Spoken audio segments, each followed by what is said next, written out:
श्रावण सोमवार के इस पुनीत पावन अवसर में अपन सब श्रावण महीने के पहले प्रथम सोमवार को बाबा देवादिदेव महादेव की पावन कथा को श्रवण कर रहे हैं। आप सब भी भगवान शिव की कृपा से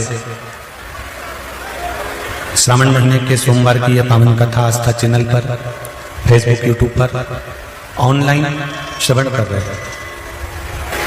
सावन के महीने में जलवृष्टि भी होती है, कीचड़ भी रहता है, हवा भी चलती है, आंधी भी आती है, कई जगह पर अतिवृष्टि भी हो जाती है। पर शंकर के जो भक्त होते हैं, शिव के जो गण होते हैं, शंकर के जो उपासक होते हैं, वो इसका स्मरण ना करते हुए श्रावण महीने में शिव मंदिर में जाकर 1 लोटा जल 2 लोटा जल समर्पित अवश्य करते हैं।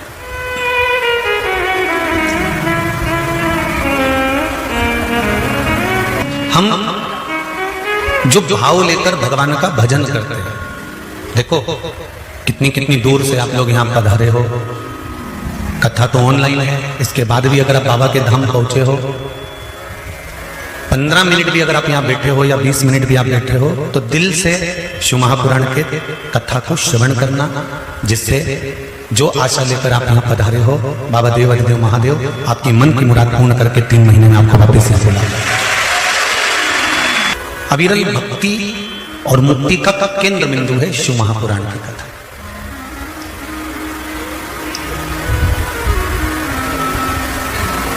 बचपन, जवानी, अधेड़ी और बुढ़ापा, इसमें बीच का जो समय है ना, बचपन और बुढ़ापे के बीच का जो जवानी और अधेड़ी, जवानी और जम के बोलो जरा अधेड़ी, ये बीच का जो मोड़ आता है ना, बीच का जो टर्न आता है, ये सबसे बड़ा। बचपन खेल में खोया, जवानी नींद भर सोया, बुढ़ापा देख कर रोया, सिराने मूंद हंसती है। बचपन गया, चले जाएगा, आपको मालूम भी नहीं पड़ेगा और कहां निकल जाएगा। कब आप 17-18 वर्ष के हो गए, कब 19 वर्ष के हो गए, कब 20 साल 19 साल कब निकल गए होंगे, मालूम नहीं पड़ेगा। पर बचपन के बाद में जो जवानी आई और जवानी के बाद में जो अधेड़ी आई, ये बीच का जो मोड़ है, बीच का जो टर्न है, ये सबसे भारी है।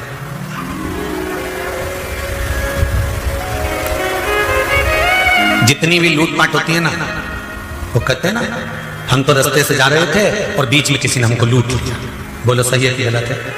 हम जा रहे थे और एक मोड़ ऐसा आया, उस मोड़ में बीच में किसी ने गाड़ी अड़ा दी और बीच में हमको लूट लिया। हम तो अच्छे खासे थे, इसने बीच में पांव अड़ाया। हम अच्छे थे, ये बीच में फंस गया। अभी बात ही बात में अगर आप लोग बैठे हो और कोई आकर अगर बीच में बैठ जाएगा तो ये आप कह दोगे हम तो अच्छे बैठे थे, ये बीच में फंस गए।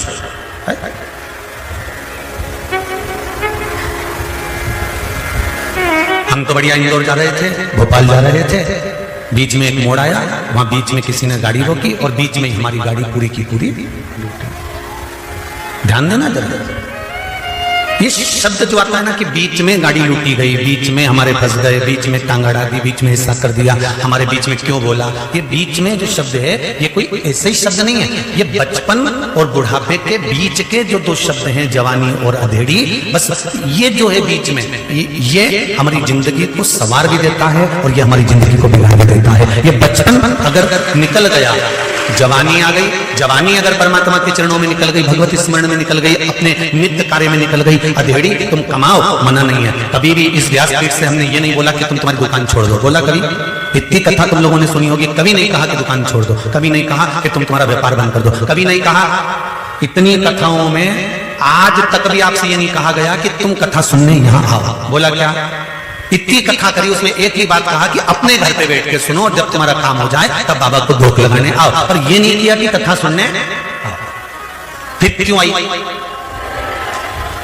वो भी तो समझ में आए।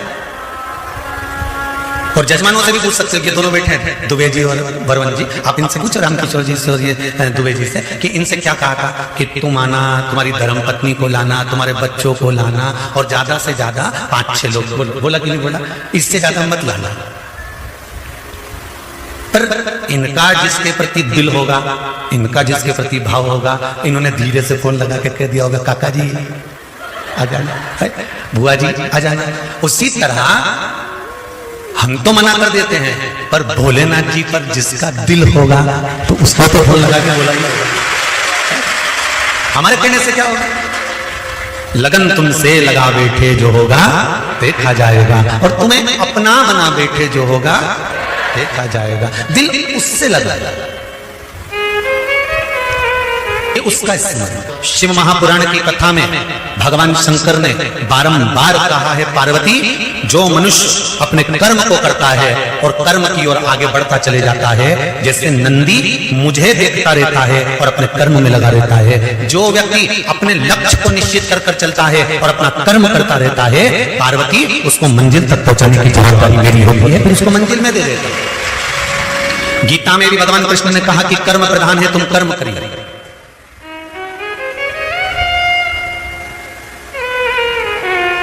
कर्म आपको करना है। एक गाड़ी चलाने वाला जो गाड़ी चलाता है ना, आगे बैठ के वो पीछे मुड़ के देखता है क्या? अरे जम के तो बोलो नहीं। साइड में देखेगा नहीं, इधर देखेगा नहीं। और जितनी सवारी इसमें पीछे बैठी हुई है ना, जितनी सवारी साइड में बैठी हुई है ना, ये तो केला छील के केला खा रहे, एप्पल खा रहे, मूंगफली छील के खा रहे, खूब प्रेम से बात करते करते जा रहे, गप्पे भी लगा रहे, एक दूसरे को कूट भी दिया पकड़ गाड़ी के अंदर, पानी भी ढोल दिया, शीशे में से देख भी रहे हैं, खिड़की भी खोल रहे हैं, बंद भी कर रहे हैं, बात भी कर रहे हैं, गप्पे भी लगा रहे हैं, खुश भी हो रहे हैं, रो भी रहे हैं, हंस भी रहे हैं, गा भी रहे हैं। ये जितने ड्राइवर के आसपास में बैठे हुए हैं, जितने ड्राइवर के पीछे बैठे हुए हैं, जितने पीछे की सीटों पर बैठे हुए हैं, जितने साइड की सीटों में बैठे हुए हैं, ये सब अपना अपना काम कर रहे हैं। अब ये मैसेज भी कर रहे हैं, ये मोबाइल भी चला रहे हैं, और ड्राइवर क्या कर रहा है? गाड़ी चला रहा है। अगर ड्राइवर मैसेज करेगा तो तुम मंजिल तक पहुंचोगे क्या?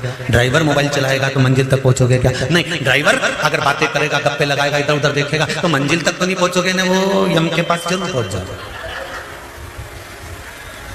ड्राइवर की दृष्टि सामने है और वो गियर पर गियर लगा रहा है, स्पीड ब्रेकर आकर गाड़ी भी रोक रहा है, चले जा रहा है, उसकी मंजिल सामने है, वो गाड़ी को दौड़ा रहा है, भगा रहा है, और मंजिल तक पहुंचना है तो दृष्टि सम्मुख में रखी है। उसी तरह शिव महापुराण की कथा कहती है, ये पूरा शरीर गाड़ी है, इसकी इंद्रियां इसके पहिए हैं और मन रूपी ड्राइवर इसको चला रहा है। बस इस ड्राइवर को शंकर के सामने जाकर खड़ा कर दो तो मंजिल निश्चित हो जाएगी।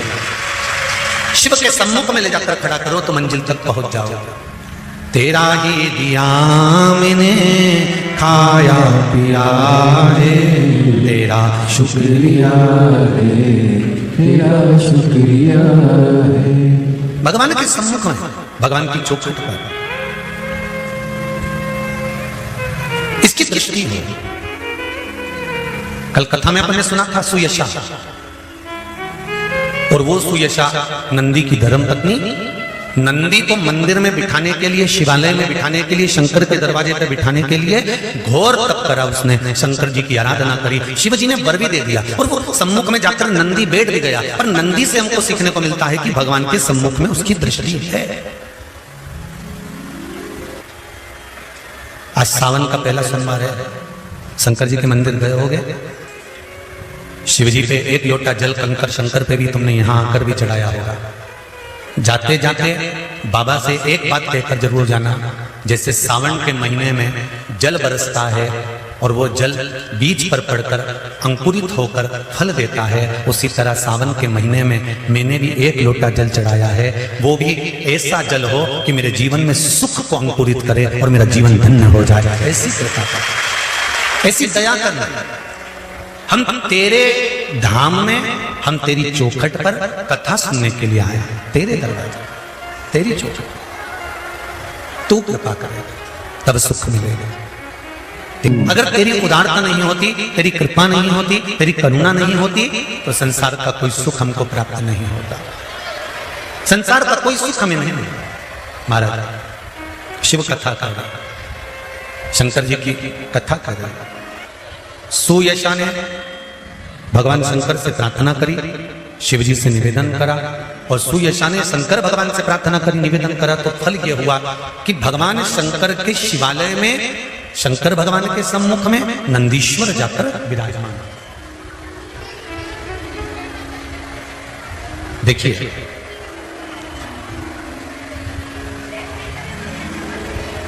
बचपन में गोदड़ी गंदी करोगे तो मां धो देगी। अरे बोलो तो जम के, सही है। बचपन में अगर गोदड़ी गंदी करोगे तो मां, बोलो जम के जरा, मां धो देगी।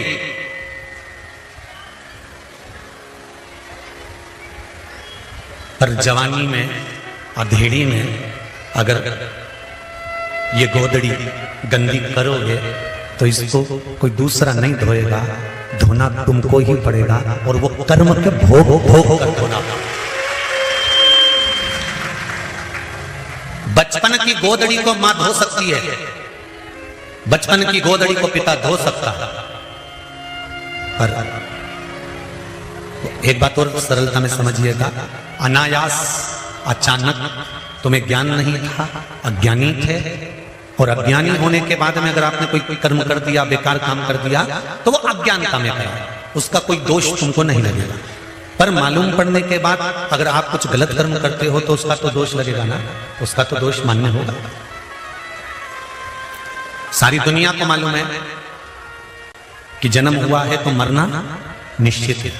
सारी दुनिया को मालूम है कि बचपन आया है तो जवानी भी आएगी, और जवानी आया है तो बुढ़ापा भी आएगा, अधेड़ी भी आएगी, ये निश्चित है, इसको कोई टाल नहीं सकता।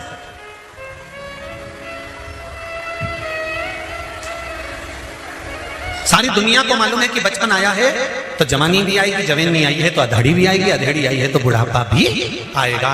प्रत्येक संसार में जन्म लेने वाले मनुष्य को, बच्चे से बच्चा, छोटे से छोटा व्यक्ति को भी ये ज्ञान है कि एक ना एक दिन मरना है, पर किसी को यह मालूम है कि कब मरना है।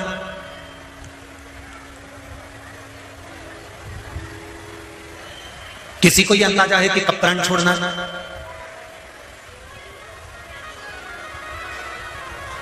दक्ष प्रजापति के यहां जब 60 कन्याओं का जन्म हो गया, तब दक्ष प्रजापति ने मां जगदंबा से, मां देवी से, भवानी से विनती करी, और विनती कर कर कहा, मां मेरे घर में एक बेटी का जन्म और हो जाए।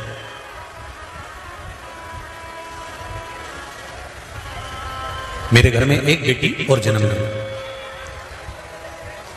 मां देवी ने कहा, बेटी कहां जन्म लेने जाएगी और कहां मैं बेटी ढूंढने जाऊंगा?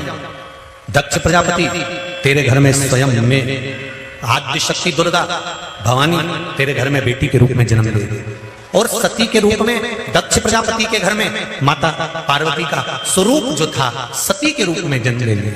अब सती मैया प्रकट हो गई। सती मैया जब धीरे धीरे धीरे धीरे धीरे धीरे अवस्था हुई, और माता सती ने जब अपनी युवानी अवस्था धारण करी, जब माता सती कुछ अवस्था बड़े हो जाती हैं, कुछ तरुणाई अवस्था में माता आ जाती हैं, तब माता ने एक दिन अपनी मां प्रसूति से एक प्रश्न किया।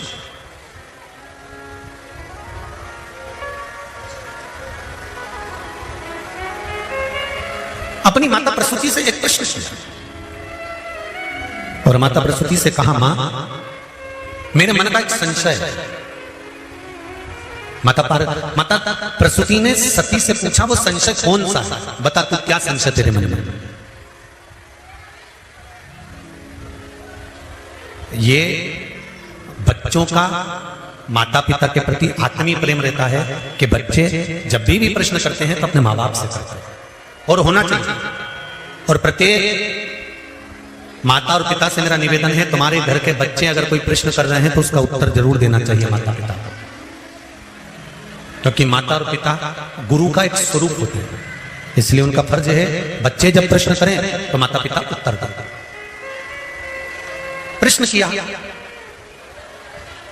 और प्रश्न करने के बाद में माता सती ने प्रश्न सरल पर जनहित का प्रश्न, मां यदि इस भूमंडल पर मृत्यु लोक में अगर हमारा जन्म हुआ तो इस मृत्यु लोक में जन्म लेने का हेतु क्या है? इस मृत्यु लोक में जन्म लेने का कारण क्या है? हम क्यों जन्म लेते हैं? हमारा जन्म का कारण है। कहा, प्रसूति मां बोली, सती प्रसूति की सबसे छोटी लड़की थी और घर का जो छोटा मनक होता है, घर का जो छोटा बेटा होता है, घर की जो छोटी बेटी होती है, घर की जो छोटी संतान होती है, माता पिता का जो प्रेम होता है वो छोटे के प्रति जरा ज्यादा होता है। इसलिए हम आपको बार बार कथाओं में भी कहते हैं कि भगवान से प्रार्थना करना कि हमको किसी परिवार में बड़ी बहू बनाकर मत भेजें। जो घर की बड़ी बहू होती है ना, उसको बहुत सुन के चलना पड़ता, बहुत संभाल के चलना पड़ता। जरा जरा सी बात में सांस चिल्ला के दौड़ जाती है, आंख नहीं थी, तू तो बड़ी थी, तू तो बड़ा था, तेरे में अकल नहीं थी। और घर की जो छोटी बहू होती है ना, वो थोड़ा सा भी काम बिगाड़ देती है ना, तो भी सास के मुंह से नहीं निकलता, छोटी है, छोटी, अभी तो छोटी है, अभी अभी कोई इसमें अक्ल है, अभी अभी तो आई है, शादी हुई है, नई नई आई है, उसमें अक्ल है। और फिर बड़ी बहू इतना कह दे कि हम ब्याह कर आए थे, शादी कर आए थे, तो 6 महीने में हमको तो कह दिया था कि तुम इतनी बड़ी आई हो, काम करो। और वो अब छोटी है, 2 साल में भी, 4 साल में भी, 6 साल में भी, छोटी हमेशा छोटी ही रहती है, छोटी हमेशा छोटी है और बड़ी हमेशा बड़ी ही रहती है। वो कोई भी काम अगर बात अगर कुछ भी जरा से भी मेहमान ज्यादा आ गए ना, तो कहा किससे जाता है, तू तो बड़ी थी ना, कम से कम पहले तुझको आना चाहिए। उसकी नींद नहीं खुली, वो तो छोटी थी, पर तू तो समझदार थी, तू तो बड़ी थी, तू आ जाती ना उतर कर। जितनी भी जीजियां कथा सुन रही ना, भगवान से प्रार्थना कर लेना, बोले ना अगली बार हमको छोटा बना कर भेज दे, बड़ा नहीं। छोटे बनने में फायदा है, बड़े बनने में कोई फायदा नहीं है। ऐसा बड़ा बनना तो बड़ा बेकार काम है। कोई हमसे पूछे ना, तो हम तो स्पष्ट कह दें जिंदगी में कि कभी बड़े मत बनना। ट्रेन में सफर भी करो और बाथरूम भी जाओ ना, तो 4 वीडियो बनाने वाले मिल जाते हैं कि महाराज गए हैं तो फोटो खींचे थे। अब ये स्थिति, पंडित जी सत्य कह रहे हैं महाराज। अगर छोटे हो ना, कहां जा रहे हो, कहां आ रहे हो, क्या कर रहे हो, क्या बोल रहे हो, कोई मतलब नहीं रहता। पर जब आप बड़े बनते चले जाते हैं, तो आप क्या बोल रहे हो, किसके लिए बोल रहे हो, कैसे बोल रहे हो, आपने क्या बोला, वो सारी चीजें निकाल के रख ली जाती है कि कैसे बोला, क्यों बोला, किसके लिए बोला, कहां खड़े थे, कहीं ठेले पे खड़े होकर हाथ ठेले पर चाउमीन तो नहीं खा रहे थे, कहीं पानी पतासा तो नहीं खा रहे थे। बड़े जब बन जाते हैं तो बड़ा ध्यान रखना है। पर छोटे में कोई ध्यान रखना है क्या? नहीं। शिव महापुराण की कथा कर रही है, जब तक तुम छोटे हो, तुम्हारी गोदड़ी अगर गंदी भी कर दोगे तो उसको मां जम के बोलो जरा धो देगी। अगर बचपन में गोदड़ी गंदी करी तो मां धो देती है, पर जवानी में, अधेड़ी में अगर कोई शरीर गंदा हो गया, ये गोदड़ी गंदी हो गई, तो इसको मां नहीं धो सकती। इस गोदड़ी को तो फिर हमें खुद को धोना पड़ेगा, क्योंकि बच्चा जब बड़ा हो जाता है तो मां भी कह देती है थप्पड़ मार के, इतना बड़ा हो गया अभी भी गंदगी कर रहा है, चल अपने कपड़े खुद धो। बोलो सही है कि गलत है? उठा अपनी पैंट धो के ला, उठा अपना चड्डा धो कर ला, उठा अपना शर्ट धो के ला। अब तो तू बड़ा हो गया, अपने कपड़े तो खुद धो सकता है। जब छोटे थे तब मां धोती थी, जब बड़े हो गए और अगर कपड़ा गंदा हो गया, गोदड़ी गंदी हो गई, तो उसको कोई नहीं धोएगा, धोना तुमको पड़ेगा। उसी तरह बचपन का किया गया कर्म भगवान माफ कर सकता है, पर जवानी और अधेड़ी में किए गए कर्म को भगवान माफ नहीं करता, उसे भोगना ही पड़ता। एक बात का स्मरण रहे आपको, जब कर्म का दंड हमको भोगना है तो शिव महापुराण की कथा कहती है, भगवान शंकर की कथा कहती है, शिव तत्व कहता है कि इस कर्म के दंड को भोगने में मेरे भोलेनाथ जी की शरणागति को पकड़ लेना चाहिए। उससे क्या होगा, क्या होगा उससे? तो कहा दुख जब सामने आकर खड़ा भी होगा ना, और आप मन से श्री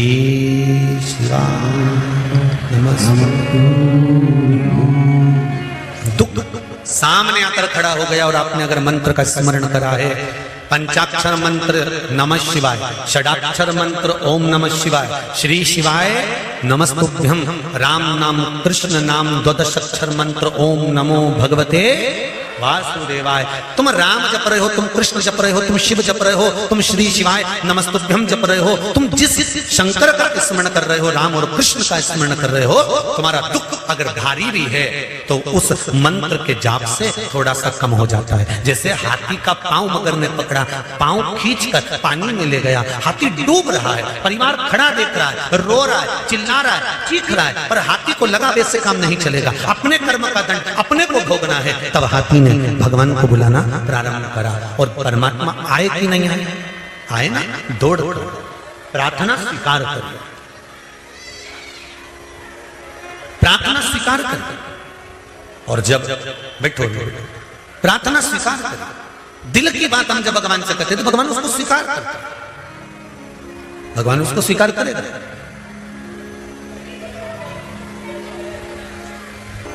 साल, 2 साल, 4 साल, 6 साल में आप भी प्रयास करा करो, पतली पतली बत्ती बनाकर 108 गिनकर घी में जब उसको पूरी बांध लो, घी में भिगो कर रख लो। कोई घर में विशेष कार्य हुआ या कहीं तीर्थ गए, कहीं गंगा जी के घाट पर गए, सरयू, मंदाकिनी, नर्मदा, गोदावरी, क्षिप्रा आदि आदि के घाट पर गए तो उस बत्ती को प्रकट कर कर जलाकर रख दिया। क्या होता है उससे? माता सती ने कौन सा पुण्य करा था? जो शंकर भगवान के कंधे पर शव पड़ा हुआ था और शंकर नाच रहे थे, वो सती का पुण्य था कि वो कभी एक सामग्री से शिव को प्रसन्न नहीं करती थी, बहुता में देकर शंकर को रिझाती थी। इसलिए शिव ने उसको अखंडता प्रदान की। शंकर भगवान ने अखंडता दी है उसको, अखंडता।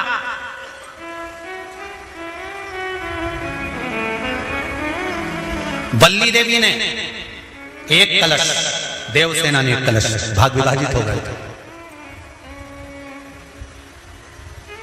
भाग विभाजित।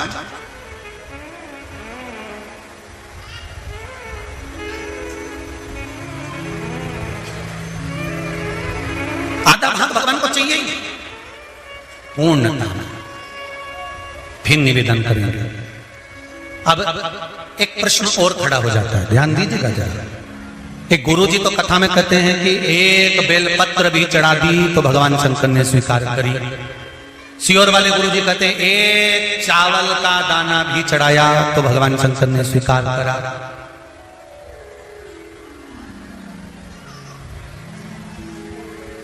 इसका क्या भाव है? इसका क्या भाव, इसका क्या महत्व है? तो वो भी समझ लेना जरा अच्छे से, बहुत ध्यान से समझना जरा।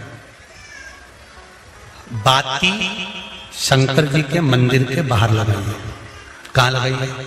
मंदिर के बाहर। कपड़े दान करे मंदिर के बाहर। पंडित जी जब मंत्र बोलते हैं तो कहते हैं एक बेलपत्रम, एक बेलपत्र मात्र, एक चावल का दाना। सियोर वाला महाराज भी कहता है कि एक चावल का दाना शंकर भगवान को समर्पित कर दो, एक बेलपत्र समर्पित कर दो, एक लोटा जल समर्पित कर दो, एक फूल की मात्र एक पंखड़ी भी चलाई तो भगवान शंकर इसको स्वीकार करेंगे। इसका महत्व क्या है? तो लिंग पुराण में लिखा है, जब शंकर भगवान पर, शिवलिंग पर कोई एक वस्तु भी समर्पित होती है तो वहां शंकर जी का नाम बदल जाता है और शिव जी का नाम लक्षेश्वर महादेव हो जाता है। कौन से महादेव हो जाते हैं? लक्षेश्वर। शंकर भगवान को जब एक चावल का दाना, एक वस्तु, एक सामग्री शिव को समर्पित करी जाती है, वहां शंकर लक्षेश्वर महादेव हो जाते हैं। लक्षेश्वर का मतलब क्या होता है कि एक बेलपत्र समर्पित करी तो शंकर भगवान ने उस बेलपत्र को 1,00,000 बार स्वीकार कर लिया, एक चावल के दाने को 1,00,000 बार स्वीकार कर लिया। शंकर भगवान लक्षेश्वर महादेव बन गए। लाखों की संख्या में शंकर भगवान के स्वरूप वहां पर प्रकट कर गए।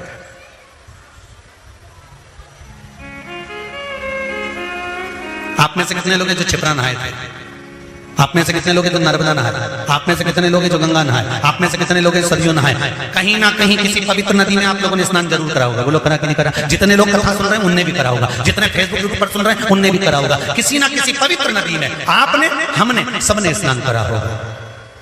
अब स्नान तो हम कर लिए, उस गंगा नदी में हम नहाए, तो गंगा नदी में हमने स्नान करा और स्नान कर कर बाहर निकले तो हमको 1.25 लाख बार स्नान का पुण्य मिल जाए। उसके लिए क्या करना पड़ेगा? एक डुबकी लगाए हो महाराज और कह रहे हो कि 1.25 लाख डुबकी का फल चाहिए, तो क्या करोगे? 1.25 लाख डुबकी का फल पाने के लिए क्या करना पड़ेगा? केवल एक काम, जिस पवित्र नदी का स्नान कर रहे हो उस पवित्र नदी की बालू मतलब रेत का, बालू का शिवलिंग का निर्माण करना, उसका पूजन करना, पूजन कर कर जो बत्ती जोड़कर 108 बत्ती बनाई है, पूजन कर कर एक दिए में वो बत्ती उस जो बालू का शिवलिंग बनाया है, पार्थिव शिवलिंग का निर्माण करा है, जो तुमने किसी गंगा, सरयू, नर्मदा, क्षिप्रा, मंदाकिनी, नर्मदा आदि पवित्र नदियों के तट पर स्नान करते समय तुमने जो शिवलिंग बनाकर पूजन करा है, उसके सामने वो बाती को जला देना, उसी से आरती उतार लेना, वो बाती वहां लगाकर छोड़ देना और छोड़ने के बाद उस शिवलिंग का फिर विसर्जन कर देना। विसर्जन कर कर उसी जल को अपने ऊपर छींट लेना। 1.25 लाख डुबकी का फल एक ही क्षण में प्राप्त होता है। इसको लक्षेश्वर महादेव कहते हैं।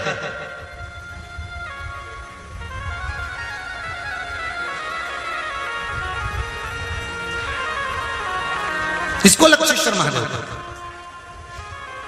महाराज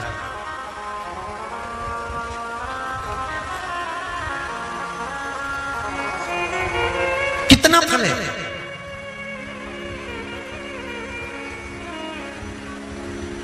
एक चावल का दाना समर्पित करने का कितना फल है? एक बेलपत्र समर्पित करने का कितना फल है?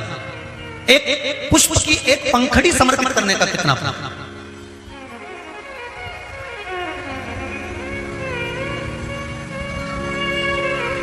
और समझ लो, ब्राह्मण को हम दक्षिणा देते हैं, भांजा भांजी को हम भेंट देते हैं, बहन बेटी को हम कुछ रुपए देते हैं। जिस लिफाफे में रुपए को रखकर दिया जाता है उसमें एक का सिक्का पहले से लगा होता है। बोलो सही है कि गलत है? क्यों? समता में नहीं बढ़ाकर दिया गया, बहुत अधिक कर कर दिया गया। हमने अगर अधिक कर कर दिया है तो उसका फल भी हमको अधिकता में प्राप्त हो। अधिक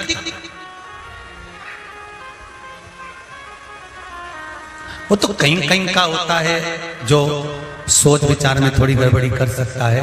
एक हमारे मित्र हैं, एक जगह जन्मदिन पर गए तो वहां उन्होंने जन्मदिन पर उन्होंने 5 रुपए लिफाफे में रखे। तो हमने कह दिया क्यों रे ओ प्रकाश, उसके यहाँ जन्मदिन पर जा रहा है और 5 रुपए रख रहा है, तो क्या हमने जन्मदिन मनाया था 8 साल पहले, तब उसने भी तो 5 रुपए रख के दिए थे। तो हमने कहा 8 साल पहले 5 रुपए की मात्रता थी, अब तो 5 का 10 हो गया, तो 10 तो दो।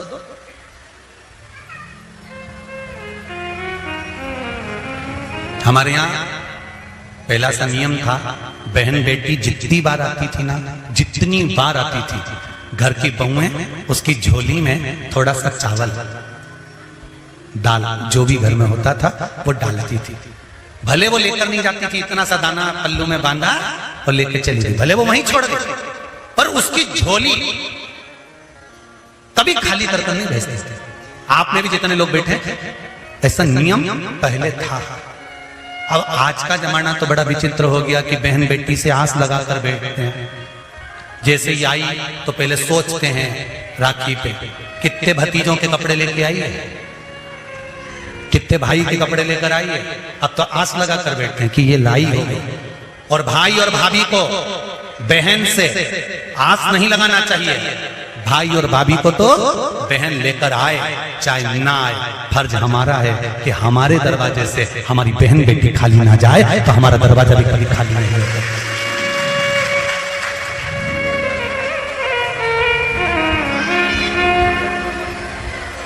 कितना अंतर है, कितना।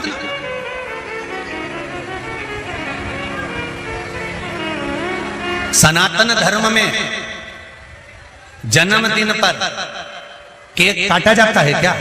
अरे बोलो जम के नहीं।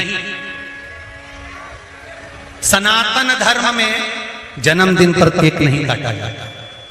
सनातन धर्म और ये आज के जो ये पाश्चात्य पद्धति चल रही है कि पहले काटो फिर बांटो, ये काटो और बांटो, ये सनातन धर्म की पहचान नहीं है। सनातन धर्म काट कर बांटना नहीं जानता, सनातन धर्म जोड़कर बांटना जानता है। पहले जन्मदिन मनता था तो बूंदी छटती थी, नुकती बूंदी, उसके दाने अलग अलग रहते थे। सनातन धर्म के लोग बांध कर बांटते हैं। बूंदी छटती थी, आटा सिकता था, बिखरा रहता था, दूध का छींटा देकर उसको लड्डू बनाकर बांध कर फिर दुनिया के लोगों को बांटा जाता था। सनातन धर्म में जन्मदिन बांध कर बांटते हैं और पाश्चात्य सभ्यता में जन्मदिन काट कर फिर बांटते हैं। हमारा सनातन धर्म काट कर बांटने को नहीं कहता। हमारा सनातन धर्म बांध कर एक तत्व में बांध दो, सबको एक लक्ष्य में बांध दो, एक आनंद में बांध दो और फिर बांध कर उसका दान दो। अर्थात जिंदगी के हर आनंद को बांधने का प्रयास करो और उस आनंद को दूसरों को देने का भी प्रयास करो। मेरा निवेदन रहेगा सौभाग्यवती माताओं से, आप शंकर भगवान की जब आराधना करती हैं, शिव जी को जब स्मरण करती हैं, तो बाबा से जब विनती करती हैं कि हमारा सौभाग्य अखंड करना, तब बाबा लक्षेश्वर बनकर आपकी वस्तु को स्वीकार करते हैं। तब मेरे भोलेनाथ, मेरे शंभू, मेरे शंकर सती मैया को भी कंधे पर लेकर नाचते थे। खूब पूजन करी सती मैया, खूब पूजन करी। और सती मैया ने जब भगवान शंकर की आराधना करी, स्तुति करी, शिवपति के रूप में मिल भी गए, शंकर भगवान पति बन गए।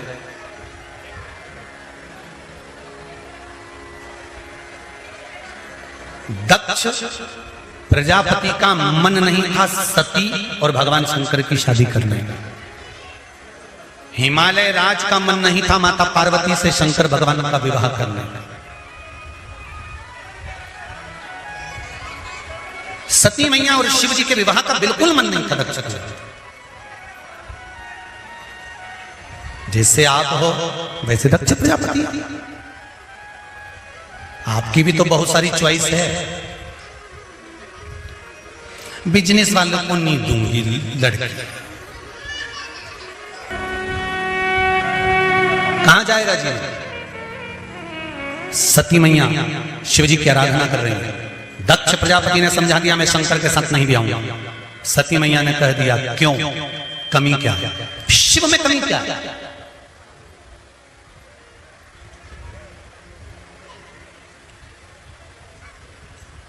शंकर भगवान में कमी क्या है? शंकर के साथ विवाह करने में दिक्कत क्या है? अरे सती, तुम्हें मालूम नहीं है मैं दक्ष प्रजापति हूं, राजा हूं।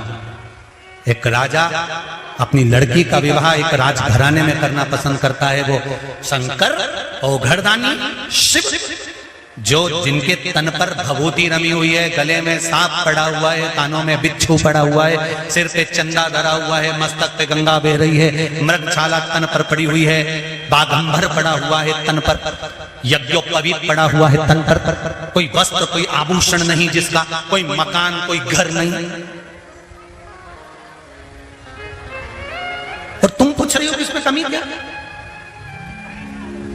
पार्वती सती मैया ने कहा तुमने घर देखा, हमें जरूरत ही नहीं है रखी, क्या चाहिए?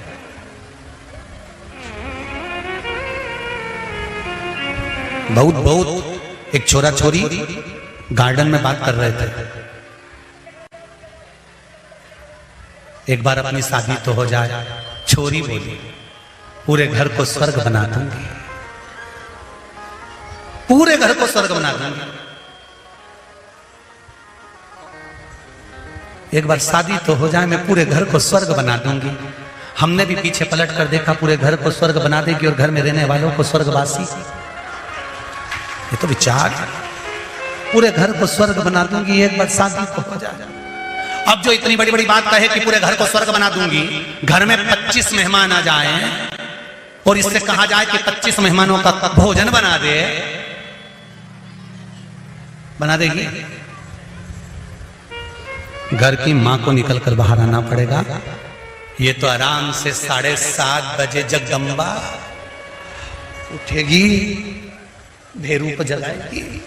तो मम्मी ने चाय बना दी हो तो लिया, और ये भेरू गया चाय भी ले आया और हाथ जोड़ के ले, ओ कात्यायनी, हाथ जोड़ के गजा।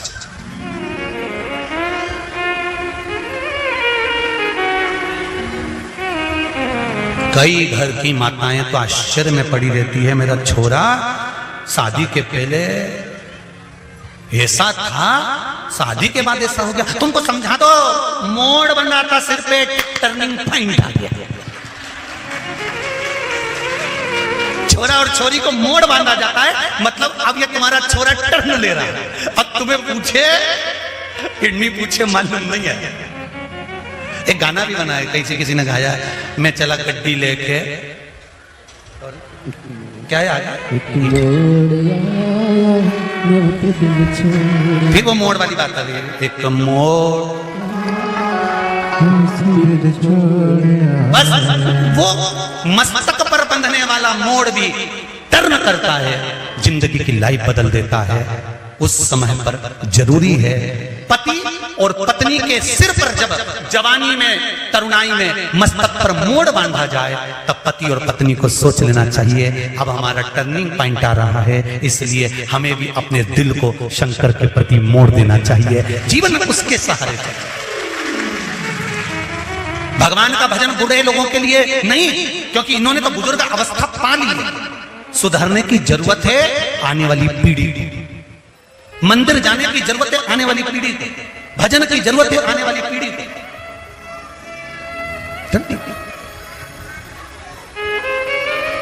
क्या है शिव? कई लोग कहेंगे शंकर में ऐसा क्या है? हमने तो पूरी शिवपुराण पढ़ ली, हम तो घर में गीता प्रेस गोरखपुर की शिवपुराण लेकर आए। महाराज इतनी सारी बात बताता है, उसमें तो इतनी बात तो मिलती नहीं है, हम तो ढूंढ ढूंढ के थक गए।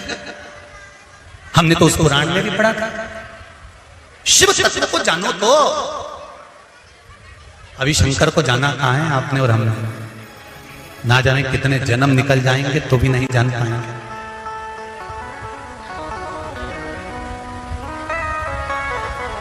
शंकर को जानना सरल। कई लोग कहेंगे बताओ, ना जाने कहां कहां की कथा बाज दे, ना जाने कहां की कथा है, बताओ क्या भाव, दिल के हृदय के भाव।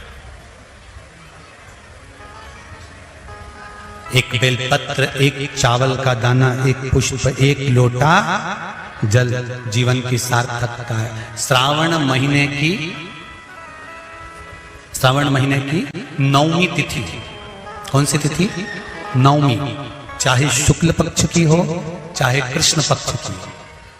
7 दुर्वा, कितनी दुर्वा?